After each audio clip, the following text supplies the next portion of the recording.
balima an na kuma segu tungara les politologues de pinira kan balima o très urgent aywa nouvelle folo be balima o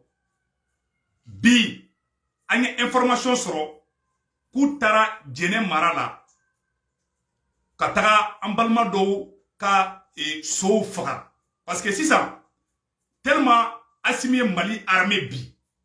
u sarna u te ka armée yɛrɛ sɔrɔ san dɛ u bɛ ka taa mɔgɔw ka sagaw n'u ka baw de faga bi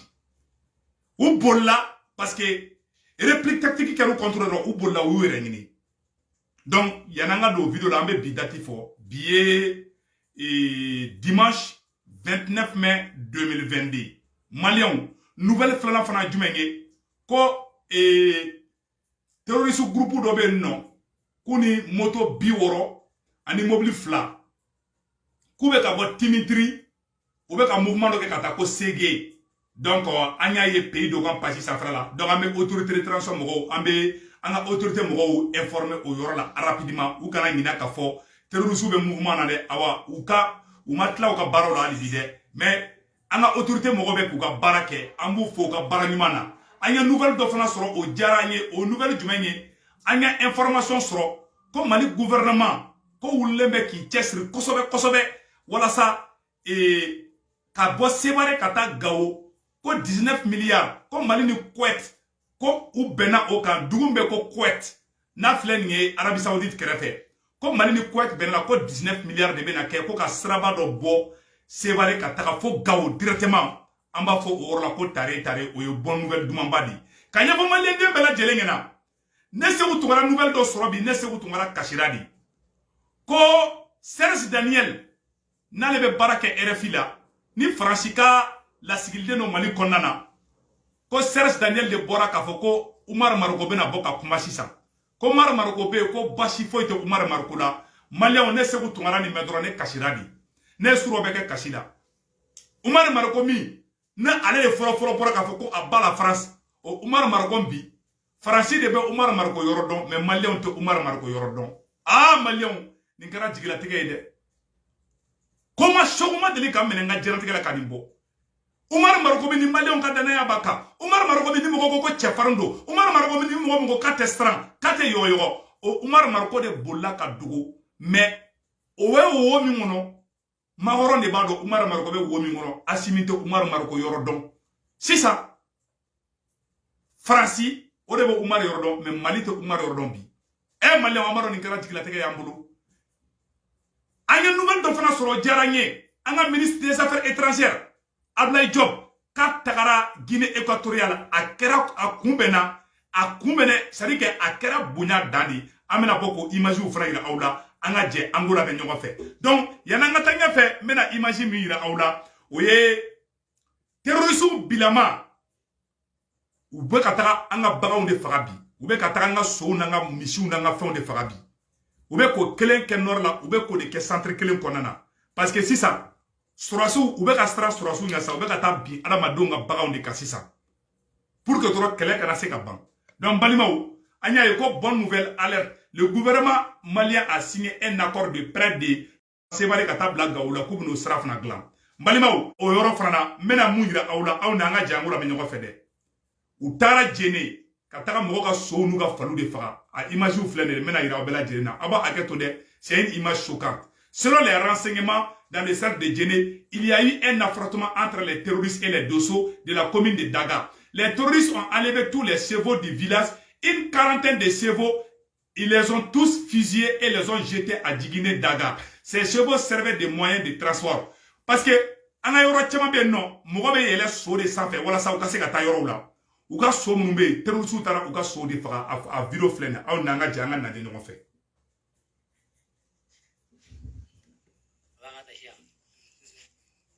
Ni ye so de fagalen ta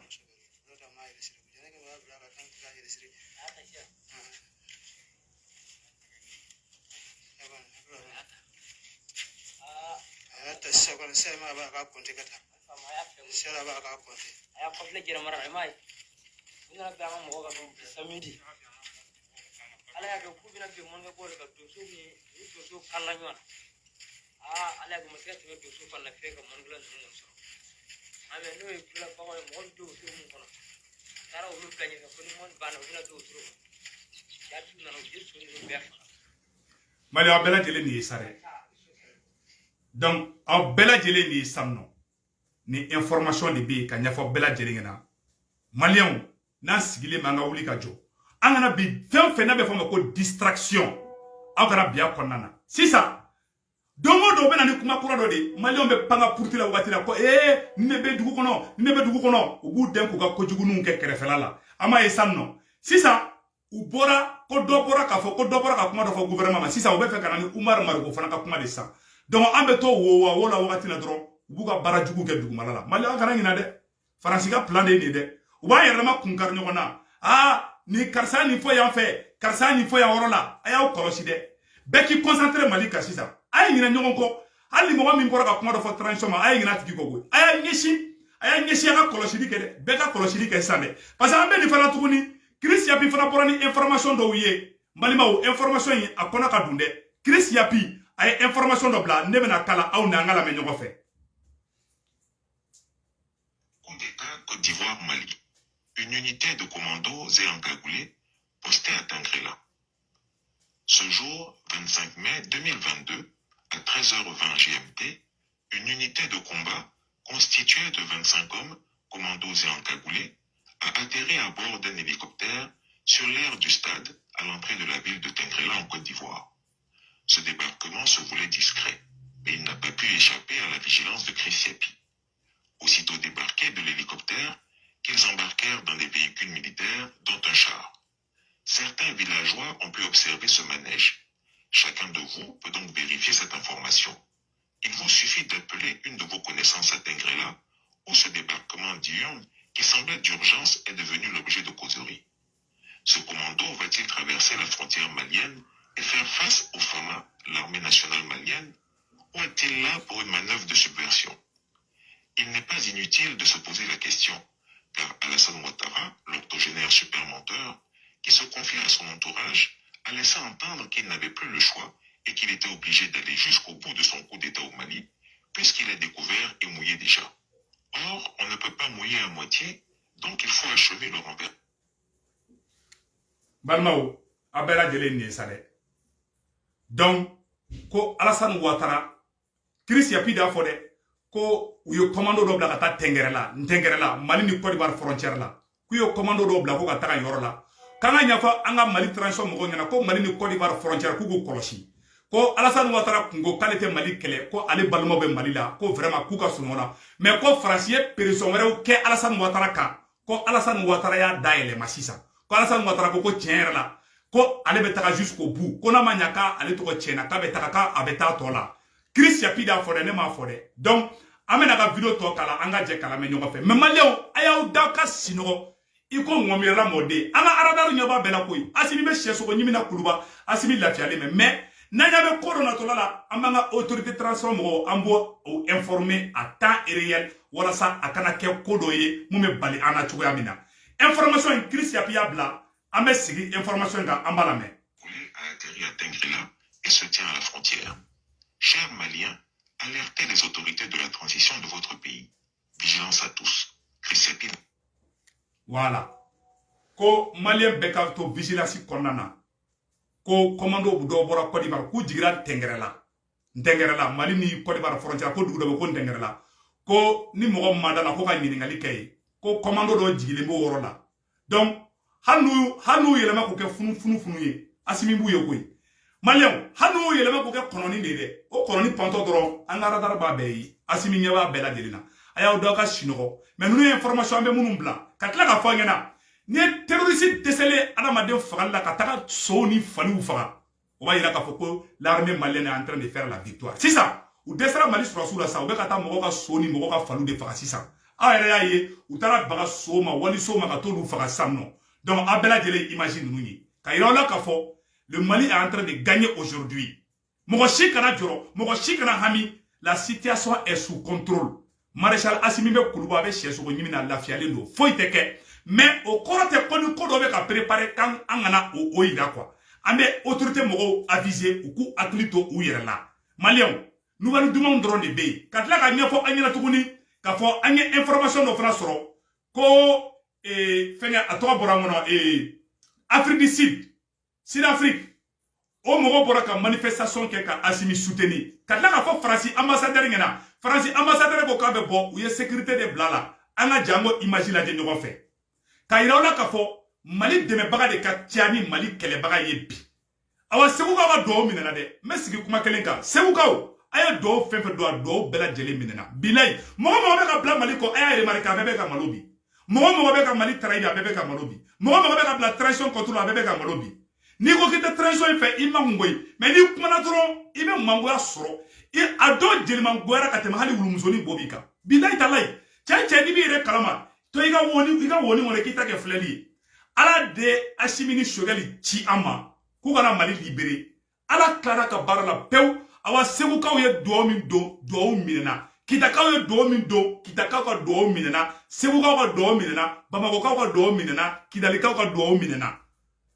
bɛɛ Mali dugu bɛɛ Mali karamɔgɔw fo ka Mali somaw fo ka Mali dugutugulakaw fo ka Mali donsow fo ka Mali mɔgɔba bɛɛ fo ka Mali chrétienw fo Mali atew minnu ye chrétien ye minnu tɛ dinalaw Malien den bɛɛ cɛ ni muso an bɛ bɛɛ fo bɛɛ de wula k'i cɛsiri nin ko la awa Malien a y'a bila aw kunna k'a fɔ an bɛ yɔrɔ min na ko bi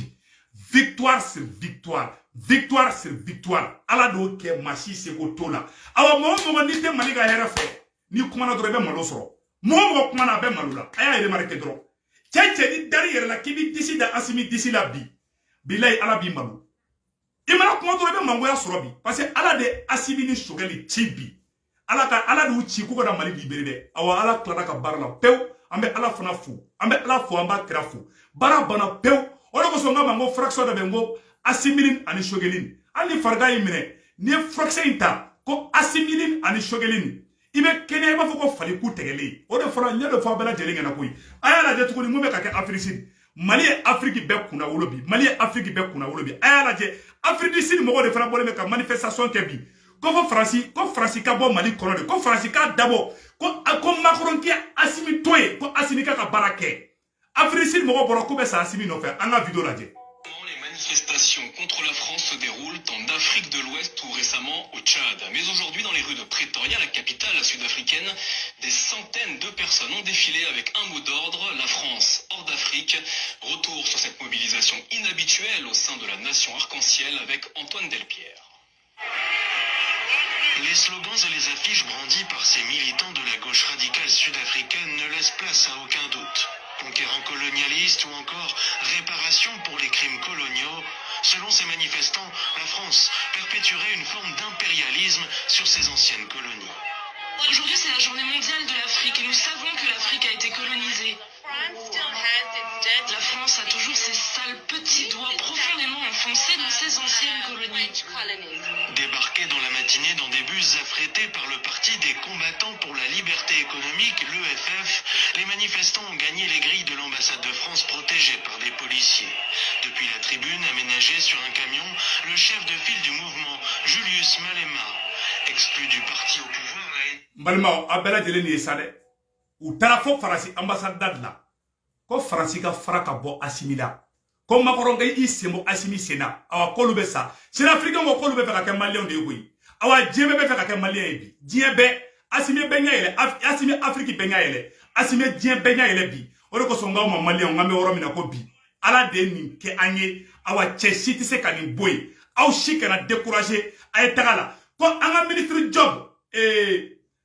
comme on appelle Abdoulaye Diop a ye voyage mun kɛ ka taga Guinée équatoriale a y'a lajɛ mɔgɔw nisɔndiya kojugu ye le ministre Abdoulaye Diop mɔgɔw y'a kunbɛn cogo min na aw n'an ka jɛ ka lajɛ ɲɔgɔn fɛ Guinée équatoriale mɔgɔw bɔra ka tɛgɛrɛba fɔ le ministre des affaires étrangères et de la coopération internationale Abdoulaye Diop an ka lajɛ a y'a hakɛ to dɛ an bɛna k'a la sa an b'a lajɛ ɲɔgɔn fɛ.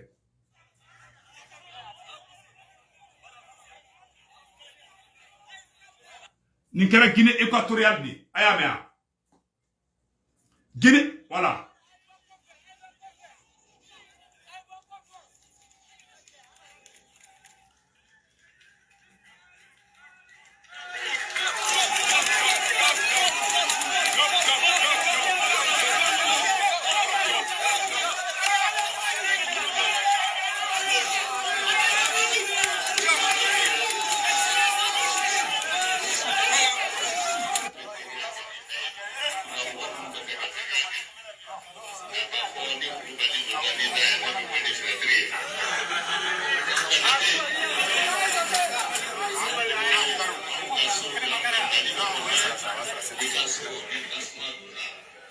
ni gouvernement ministre fɛn mana déplacer ka taa dugu dugu la u bɛ kunbɛn ni tɛgɛrɛ wara de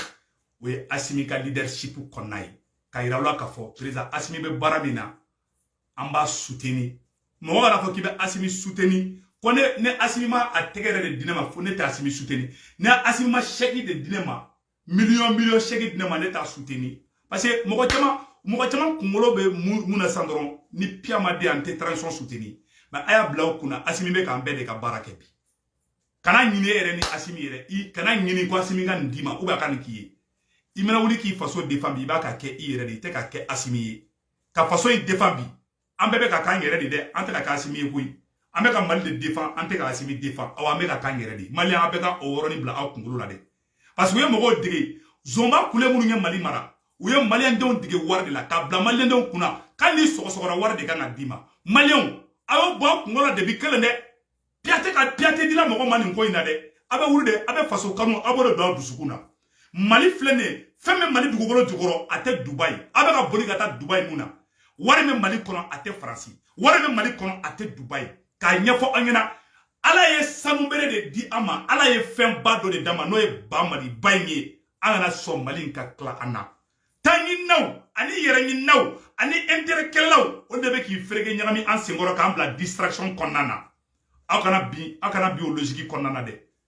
sɔni karisa ye nin fɔ yan fɛ matin midi soir karisa kuma ka nin fɔ a ye ɲina karisa ko koyi a y'aw ɲɛsin Maliba in na bi aw y'a ɲɛsin l'armée malienne est en train de monter en puissance a y'a bila aw kunna Assimi ka baara ka ɲi Choguel ka baara ka ɲi le ministre des finances Sana olu bɛɛ ka baara ka ɲi ani ministre Job a ye Mali gouvernement encourager u ka baara ɲumanw na œuvre sociale bɛ ka kɛ Kidali bi forage bɛ ka se Kidali bi forage bɛ ka se Kayi u bɛ kɛlɛ la embargo ban kan u bɛ ka forage sen u bɛ ka ji di mɔgɔw ma u bɛ ka dumuni di mɔgɔw ma u bɛ ka marifaw san u bɛ ka nilakana u bɛ ka n ka dugu libéré Maliens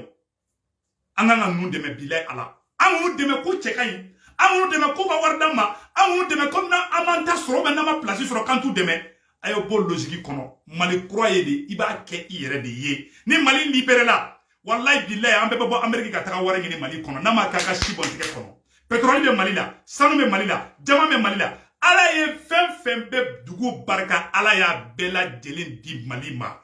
mais pour que ka kan ta ye an ka Assimi dɛmɛ a ka baara la n bɛ segin kuma in kan a ye ɲina taɲini kɔ a ka ɲina fɛn bɛɛ kɔ an ka ɲɛsin ba Maliba in ma a ye ɲina ɲɔgɔn critiquer kɔ parce que dɔw degelen b'o la quoi i m'a ye Maliens b'aw fo dɛ i m'a ye classe tɛ ka baara classe tɛ ka avancer bilen n'i sigi classe la sa dɔrɔn mɔgɔw ci ka ca o ma bilen mɔgɔw degelen bɛ mun na dɔrɔn i kana Mali information dɔrɔn di dɔrɔn i ka t'i ka woni kɔnɔ ni mɔgɔ bɛ na k'a bɛ na classe de la a kana o vidéo ninnu lajɛ dɛ a ye to ka fɛn bɛɛ bɛ Mali ko kan a ye to k'o lajɛ an mago bɛ Mali yɛrɛ bɛ ka avancement ye jumɛn de ye mun de ka ɲi Mali ma Maliens billahi Mali wari min Mali la tɛ Faransi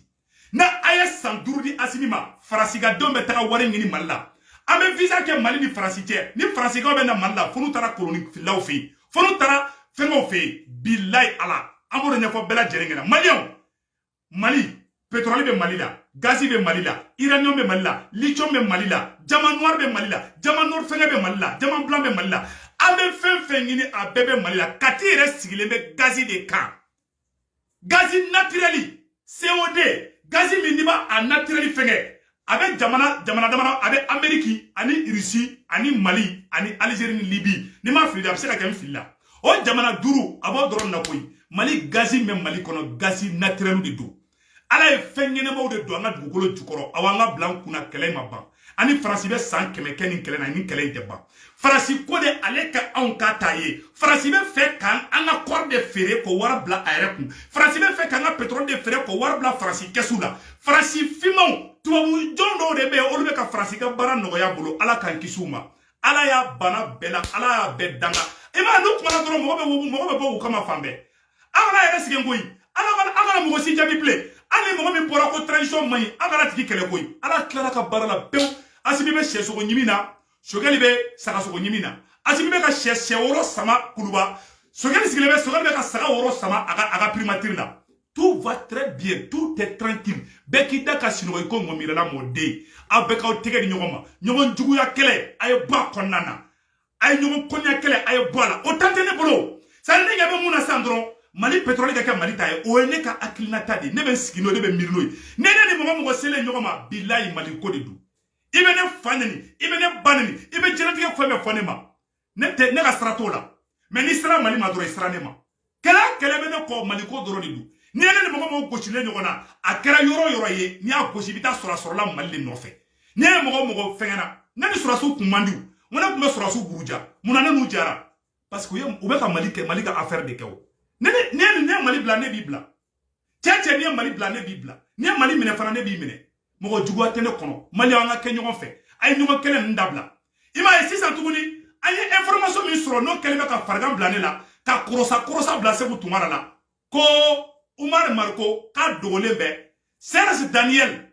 Malion ni kera molo ide Serge Daniel na le France ga barala Serge Daniel ye kuma mfo ayala bede Serge Daniel ko des nouvelles de l'opposant malien Oumar Marko pour fondateur de quasiment tous les régimes politiques maliens. Il est à ce jour ni arrêté ni décédé. D'après mes informations, il se porte bien avec sa barbe à la Fidel Castro. Il pourrait bientôt s'exprimer. Oh, Français au Tchide et Français au RFI qui est représentant de Mali kono. Alors, quand Oumar Marko yorodonde, quand les informations va y avoir faut Oumar là. Asimita don fefe be Umar la mogo sita do Umar ka kobe Umar be safa Umar be tlebi feo Malien sita don bi mais bi Français ka tide o de ba don bi Umar Marko be position na bi eni ngara mo ya ne bulu de anya Umar min kanu Umar bi ko a bala France o Umar kele o de dogole be bi makoro ne be Umar yorodon bi mais Asimita Umar yorodon bi a Umar Marko ne jigila tigera parce que Serge Daniel o ye farasika beba do o ye farasika baratla o dugolete mo shila o de ko foite Umar la Mali site Umar ne tara malla billahi ala ne se ko tungara tara malla